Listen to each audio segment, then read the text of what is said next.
اسلام کی خوبی. اسلام رشتہ داری جوڑنے کو جتنی ویلیو دیتا ہے, میں کیوں بار بار 4 شادیاں, بچے پیدا, چیخ کیوں رہا ہوں میں پاگل تھوڑی ہوں. آپ کو کیا میں پاگل نظر آتا ہوں؟ میرا دماغ خراب ہے. آپ کے بچے پیدا ہونے سے مجھے کیا فائدہ ہوگا؟ وہ جب تک بڑے ہوں گے ہم تو مر چکے ہوں گے. آپ کہہ سکتے ہیں نا فائدہ یہ ہوگا کہ بڑے ہو کر میرا شکریہ ادا کریں گے. مفتی صاحب آپ کا بہت شکریہ, آپ کے بیانات سن کے ہمارے ماں باپ نے نسل روکی نہیں اور اتفاق سے ہم بھی اسی سلسلے میں پیدا ہو گئے. وہ تو جب تک بڑے ہوں گے ان میں سمجھ آئے گی ہم شاید مر چکے ہوں, اور شکریہ ادا کر کے بھی مجھے کیا ملے گا. تو اسی وجہ سے میں چیختا ہوں کہ اسلام خاندانی نظام چاہتا ہے. اسلام انڈیویجولی لائف کا قائل بولو نہیں ہے, اکیلا نہیں ہے انسان. ماں ہے, باپ ہے, دادا ہیں, دادی ہیں, نانا ہے, نانی ہے, بیوی ہے. 4 نہیں کرو, 1 ہی کر لو ٹائم پہ, لیکن نسل مت روکو. پھر بیٹے ہوں, بیٹیاں ہوں, پوتے ہوں, نواسے ہوں, بہویں ہوں, داماد ہوں. یہ ہے انسان کی نیچرل لائف, اور اسی میں انسان کا سکون ہے. اور اس میں توکل کس پہ کرنا ہے؟ اللہ پہ. خرچے پورے کرے گا اللہ. سمجھتے ہو کہ نہیں سمجھتے؟ لوگ کہتے ہیں گراؤنڈ ریئلٹی کو بھی تو دیکھو, زمینی حقیقت کو بھی تو دیکھو. مہنگائی دیکھو اور بچے پیدا کرتے چلے جائیں. گراؤنڈ ریئلٹی دیکھو, لیکن اس آنکھ سے دیکھو جو چشمہ اللہ نے آپ کو لگا کے دیا ہے. سیکولر اور لبرل لوگوں کی آنکھ سے دیکھو گے تو گمراہ ہو جاؤ گے. عقل کا استعمال جب وحی کی نگرانی میں ہوتا ہے تو عقل صحیح سوچتی ہے, اور وحی کی تعلیمات کے بغیر ہوتا ہے تو عقل گمراہی کی طرف لے کے جاتی ہے. انہی عقل پرستوں نے تو ہومو سیکشولیٹی کو لیگل کر دیا نا. تو یہ وہ عقل ہے جو خدا کی تعلیمات سے بغاوت کر کے استعمال ہو رہی ہے. تو گراؤنڈ ریئلٹی ایک طرف یہ کہتی ہے نا مہنگائی, غربت. گراؤنڈ ریئلٹی یہ کہتی ہے کہ بچے جب پیدا ہوتے ہیں تو ماں کی چھاتیوں میں فوراً دودھ آ جاتا ہے. اس کا مطلب جس نے پیدا کیا وہ غافل نہیں ہے, تو وہ دوسرے میں بھی دے گا. آپ کہہ سکتے ہو دودھ آ رہا ہے نا بھائی, اس وقت ضرورت دودھ کی ہے اس لیے دودھ آ رہا ہے. اللہ بتا رہا ہے کہ جس وقت جو چیز کی ضرورت ہوگی وہ میں دے دوں گا. دودھ پیدا کرنا تو سب سے مشکل کام تھا, باقی چیزیں تو انسان پیدا کر لیتا ہے, دودھ نہیں پیدا کرتا. آج تک کوئی کمپنی دودھ پیدا نہیں کر سکی ہے ماں کا دودھ, اور اس کا آلٹرنیٹ بھی پیدا نہیں کر سکی. اللہ کہتے ہیں جو چیز تم پیدا کر نہیں سکتے, تمہارے یہاں بچہ پیدا ہونے پہ وہ پیدا کر دیتا ہوں. تو اسکول کی فیسیں تو آسان ہے. سمجھ میں آتی ہے بات کہ نہیں آتی ہے؟ یہ تو زیادہ آسان ہے. تو اس لیے نبی نے رشتہ داری جوڑنے, تو آپ نے حکم دیا حضرت ابو طلحہ کو کہ یہ باغ کس کو دے دو, کیونکہ ان کے چچا زاد بھائی غریب تھے. تو کس کو دے دو بھائی؟ تو آج رمضان میں یہ عزم کرو کہ ہمارے قریب ترین رشتہ داروں میں جو غریب ہوگا ہم نے اس کے ساتھ تعاون کرنا ہے. جن کو اللہ نے دولت دی ہے نا وہ منتھلی باندھ دیں اماؤنٹ. بھائی کو بھائی سے یہ کہنا نہ پڑے کہ تو کروڑوں روپے کماتا ہے, میں گٹکے کی دکان بھی نہیں کھول سکا, کچھ تو میرا خیال کر. یہ کہنا نہ پڑے, وہ خود سوچے کہ بھائی اللہ نے رشتہ داروں کو لاوارث چھوڑنے سے منع کیا ہے. بیوہ بہن ہے, طلاق یافتہ بہن ہے, دل کھول کے خرچ کرو, بوجھ نہ سمجھو. آج بوجھ سمجھ رہے ہیں یار. ایک اور ٹینشن, سوتیلے بچے, کسی عورت سے شادی کر کے سوتیلا بچہ کیوں نہیں پالتے ہیں؟ ابے ٹینشن پہلے ہی مہنگائی اتنی ہے, ابے ایک اور بچہ, یار پاگل ہے کیا؟ اور بھائی جتنا ہاتھ کھلا رکھو گے نا اللہ بھی کیا کرے گا, کھلا رکھے گا ہاتھ. لا تو کی فیوکا علیک, حدیث میں آتا ہے اے عائشہ روکنا مت ورنہ اللہ بھی کیا کرے گا, روک لے گا. تو دو, خرچ کرو یار. اللہ کو سخی پسند ہے. آج مسلمان بھی کنجوس ہو گیا ہے, کنجوس مکھی چوس. ایک آدمی چائے پی رہا تھا, مکھی گری تو مکھی کو چوس کے پھینک رہا ہے کہ اس پہ جو چائے لگی ہوئی ہے وہ ضائع. تو یہی حال کس کا ہو گیا ہے, مسلمان کا ہو گیا. یار ایسے نہیں بھیجا کہ کل لوگوں سے بھیک مانگنی پڑے, لیکن کچھ تو سخاوت کا مظاہرہ کرو یار. منتھلی باندھ دو کوئی اماؤنٹ اپنے ریلیٹیو کا, اپنے رشتہ داروں کا, اس سے رشتہ داری بڑھتی ہے, محبت پیدا ہوتی ہے, اور وہ بھی اس کو بھی خیال. اور پھر رشتہ داروں پہ خرچ کر کے بھول جاؤ.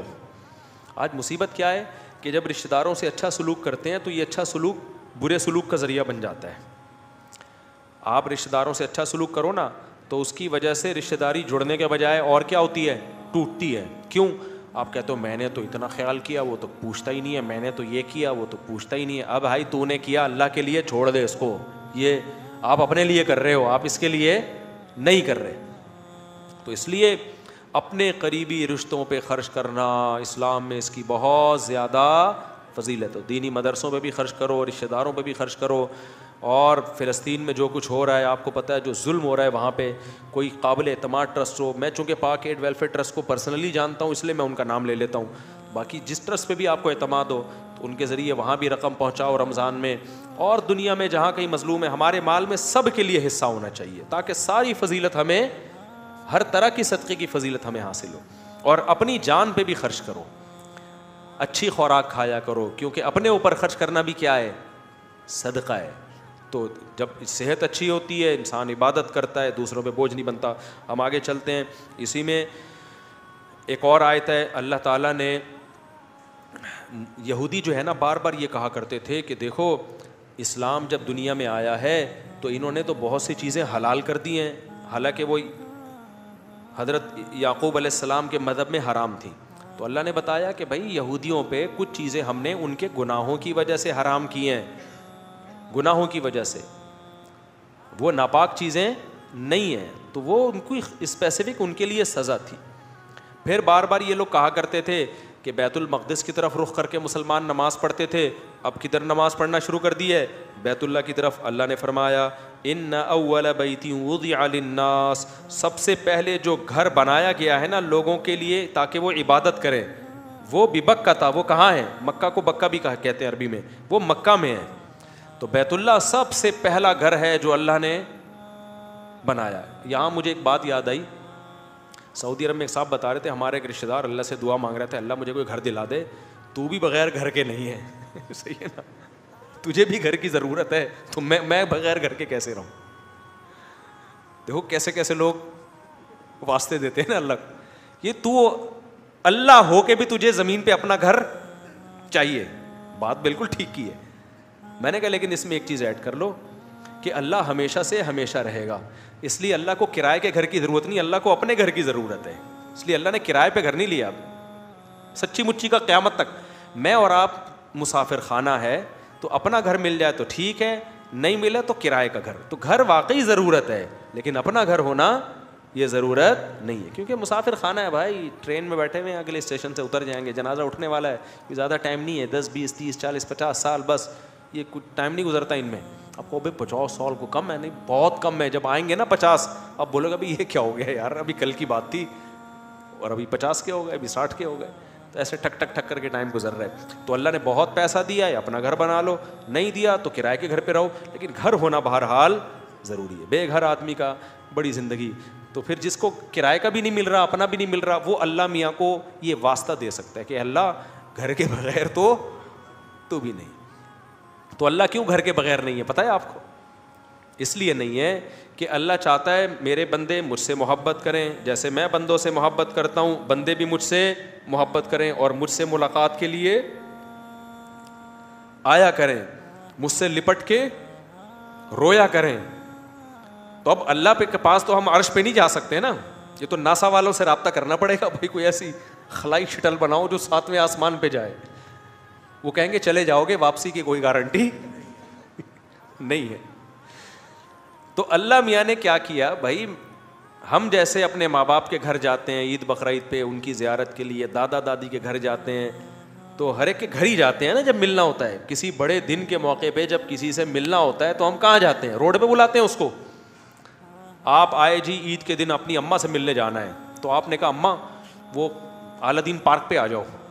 اماں کہے گی میری توہین ہے بھائی, میرے گھر آ بیٹا ملنے کے لیے, کیا خیال ہے, یہی کہے گی نا. گرل فرینڈ سے ملا جاتا ہے گٹر کے ڈھکنوں پہ اور ادھر ادھر. لیکن جہاں تعظیم کا عنصر ہوگا, کسی ریلیٹو سے عزت دار سے ملنے کے لیے جانا ہوگا, تو کہاں جاؤ گے, اس کے در پہ حاضری دو گے. تو اللہ تعالیٰ نے, اللہ بھی یہ چاہتے تھے کہ میرے بندے مجھ سے ملیں, محبت کا اظہار کریں, اور بندے بھی جو جن کے دل میں اللہ کی محبت ہے وہ بھی چاہتے ہیں نا کہ ہم اللہ سے ملیں. تو اللہ نے کہا میں تو عرش پر ہوں, تو تم کہاں آ جاؤ, یہ میرا گھر ہے.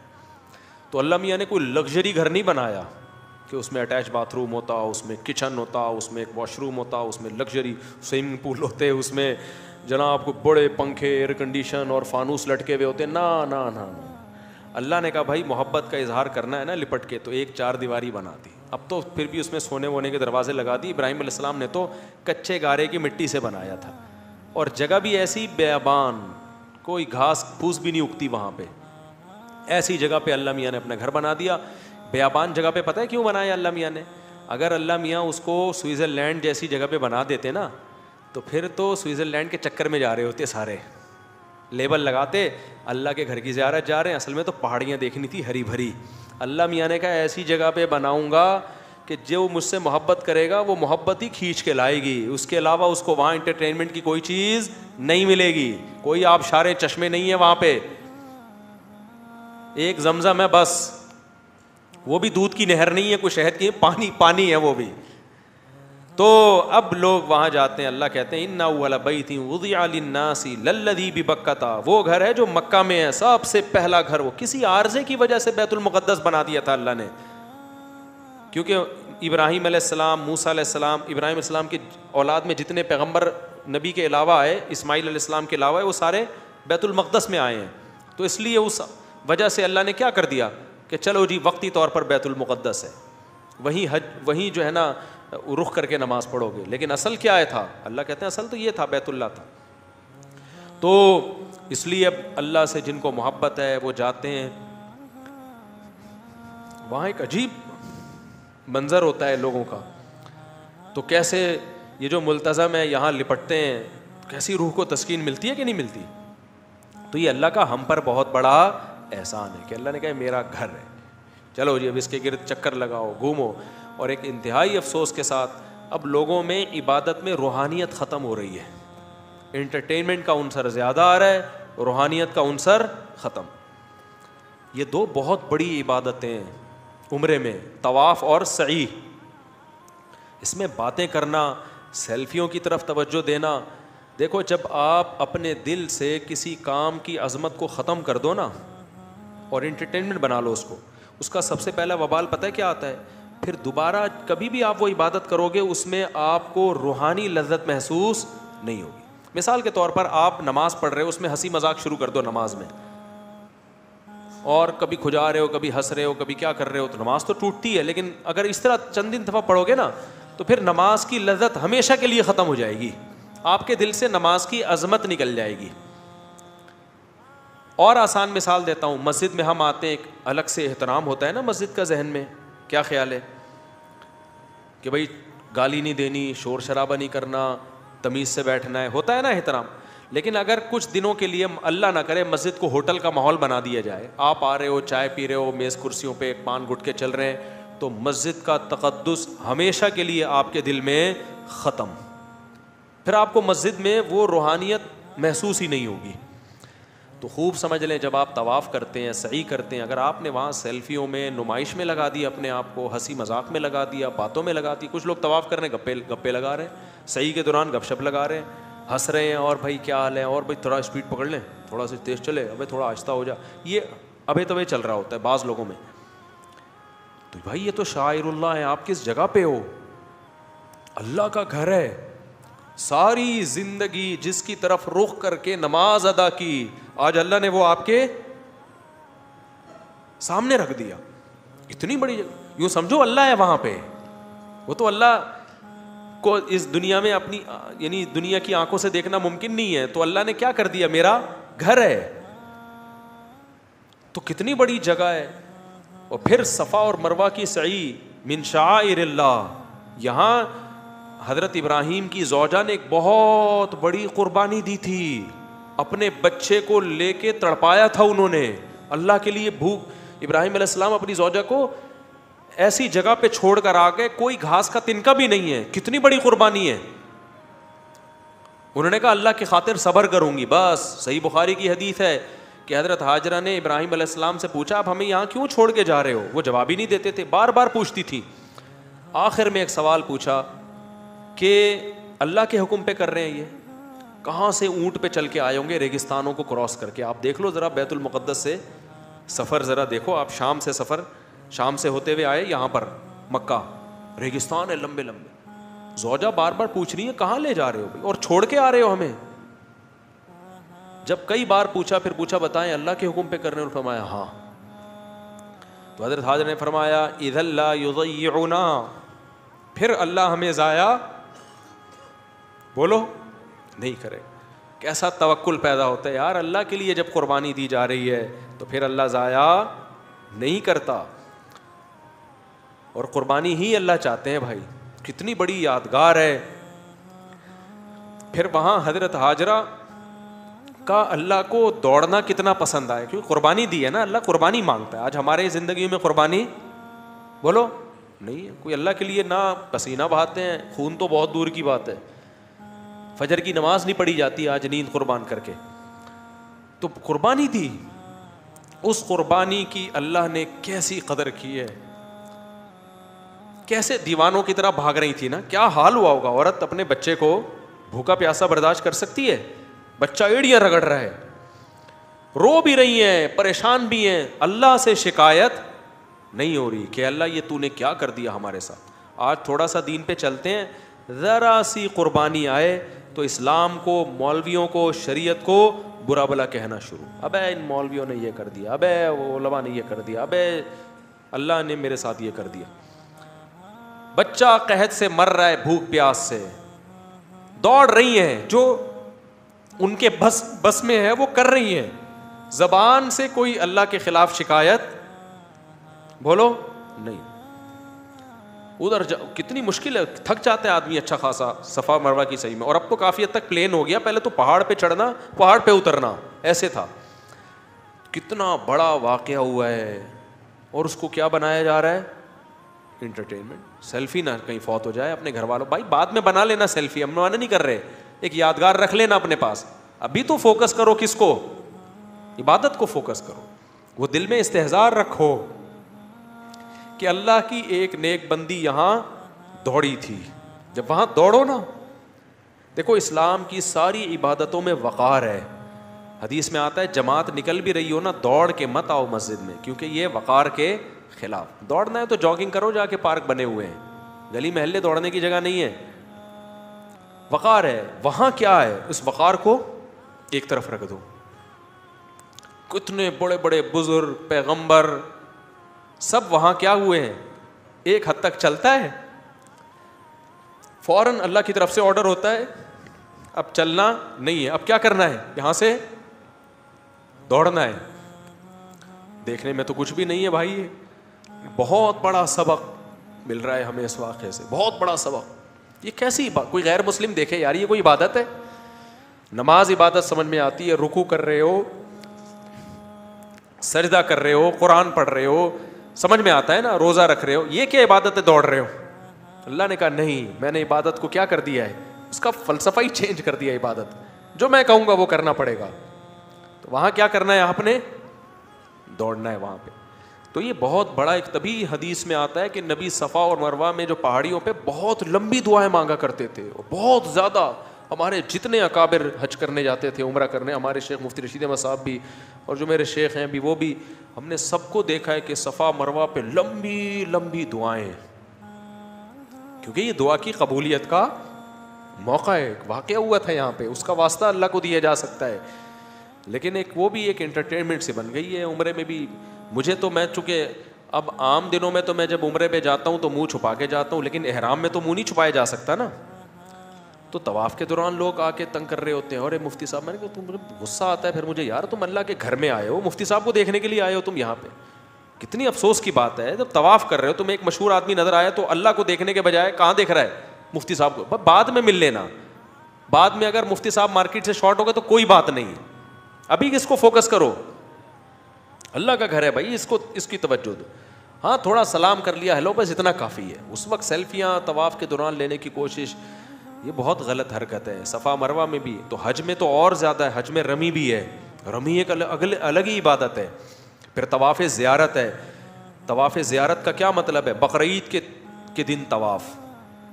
یہ عام طوافوں جیسا طواف نہیں ہے, کیونکہ بقرعید میں جو طواف ہوتا ہے نا, وہ ہے اصل وہ طواف جو بیت اللہ کی وجہ سے ہم پہ واجب ہوتا ہے. وہ اللہ نے 3 دن رکھا ہے بقرعید کے 3 دنوں میں. اس میں کتنا ساری دنیا, یعنی جو بھی مسلمان دنیا بھر سے جاتے ہیں, 3 دن ہی ہیں ان کے پاس اس میں طواف, وہ حج کا رکن ہے وہ. تو یہ وہ تمام عبادتیں ہیں جو انسان کو, اگر وہ تھوڑا سا دل ہو نا, اس کے اندر رمق ہو, دل میں حیات ہے, زندگی ہے, تو یہ اللہ کی محبت کی چنگاری کا کام دیتی ہے. لیکن اگر آپ نے ان عبادتوں میں جا کے گپے لگانا شروع کر دیں طواف کے دوران اور باتیں کرنا شروع کر دیں, سیلفیوں کو فوکس کرنا شروع کر دیا, تو عمرہ تو ہو جائے گا آپ کا, لیکن ایسا دل میں برکت اور نور ختم ہوگا نا کہ وہ نحوست پھر کبھی ختم نہیں ہوتی.